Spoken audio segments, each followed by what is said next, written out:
So Master Set Madness has been a bit of a struggle. Set completion has been very difficult. I'm working on 3 sets and none of them are complete. I've opened 100 or more boxes for each set and they're just not there. We're not making a lot of progress. I haven't been able to say check it off the list very often lately. On top of that, there's less views. Outsiders has been way less popular for Master Set Madness than Dynasty was. I haven't been talking about money as much as I used to. I've been working on a bunch of new fun video formats for box breaks like gauntlets, box battles, speed runs, massive openings, live streams. People say they're awesome, but the views don't really match. And there's been a bunch of other problems and things behind the scenes that we're not going to get into here, but let's just say it's been a challenge the last couple of months.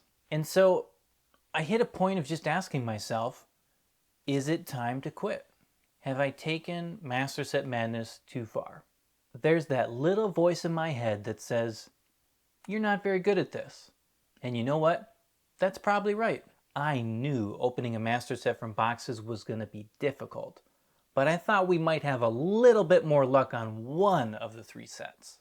And you know, as I've been thinking about what to do, whether to keep going, whether to stop, I came across a couple of different ideas. The first idea was, you are not as good as you think you are, and that's okay. Now some of you might be thinking, well, you're not as good as you are, that's not a good positive thing to think about, but that second part, that idea that it's okay, has actually been really helpful for me.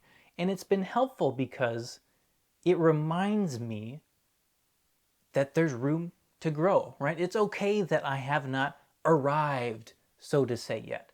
There is more space for me to improve, to get better at creating videos, to get better on the backside. There's lots of room for growth, and it's okay that I'm not perfect yet, or that you're not perfect yet. There are things that can be done, things that can be improved, and you can grow, even though you're not the best yet. The second idea I came across was, if you want to try something new, you have to be willing to suck at it.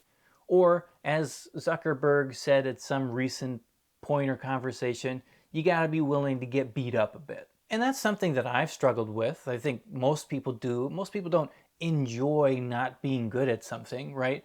Level 1 is fine for a while, but you want to get to level 2, 3, 4, 50. I don't know how high they go in Diablo 4, but you want to get there, right? This is still relatively new for me.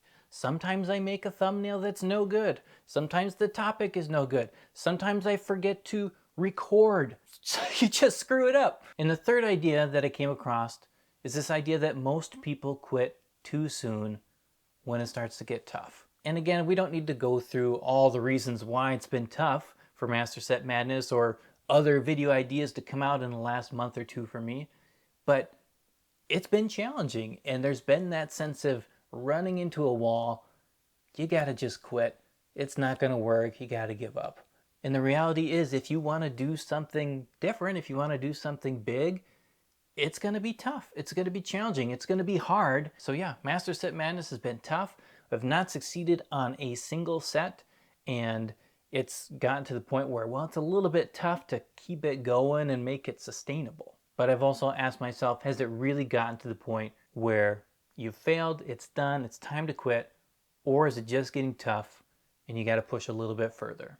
So I've been taking a lot of time to think about it. You know, I built this wall behind me while I was thinking, and that was another failure. That was a really cool video idea that you never saw because it looked terrible.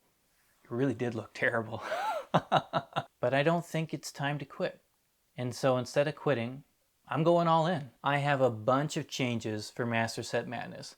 The first one, which you may have already noticed, is I'm changing the name of the channel. It is now officially Master Set Madness. That's what we're going for. I was walking around Baltimore, I was talking to people, and sometimes they'd say, wow, your voice sounds kind of familiar. Do I know you? And I'd say, well, I got this YouTube channel, it's called Overload Gaming. And I kind of get this stare. They'd just look at me like, no, don't know that. And then, you know, I'd wait a little bit and say, or maybe Master Set Madness. Oh yeah, I know Master Set Madness, you're that guy. So we're done. Overload Gaming, the name is gone, the change has happened. It's time for Master Set Madness. And part of that change is I want to make sure that I can do Master Set Madness openings for a long, long time. Which means I got to change a few things to make it more sustainable so that we can actually finish a set, if not all of them. So Dusk Till Dawn Master Set Madness, it's gonna look different. And yes, I'm still gonna open a ton of boxes for myself, and you'll be able to find all the extra duplicates that I get over on mastersetmadness.com. That's right, I've got a website now. You don't have to go to TCG Player to buy singles from me.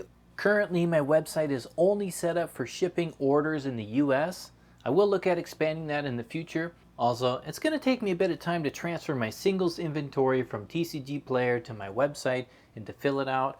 And yes, in the next couple weeks, I'll be filling out pre-order options for Dusk Till Dawn singles as well. Again, just in the US.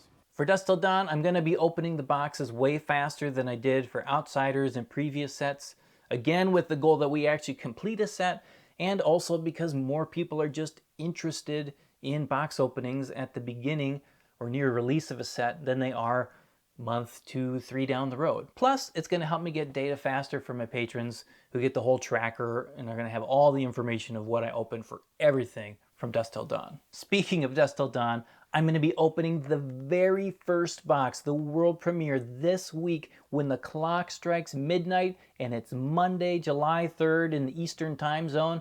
We're cracking this box right here. Make sure you punch that subscribe button so you don't miss it, and you can see the very, very first box because, oh man, you know you want to see it and you know it's going to be good. It's going to be part of a 2-box event as Fab Unsealed will be opening their preview box immediately after this one's cracked. And thank you, LSS, for letting me be a part of this preview season. You guys do a great job. We love the products you're making. Keep up the good work. So punch the subscribe button so you don't miss it. Join along for the journey. And don't forget, don't quit too soon. I'm probably going to have to talk about the market more too, aren't I?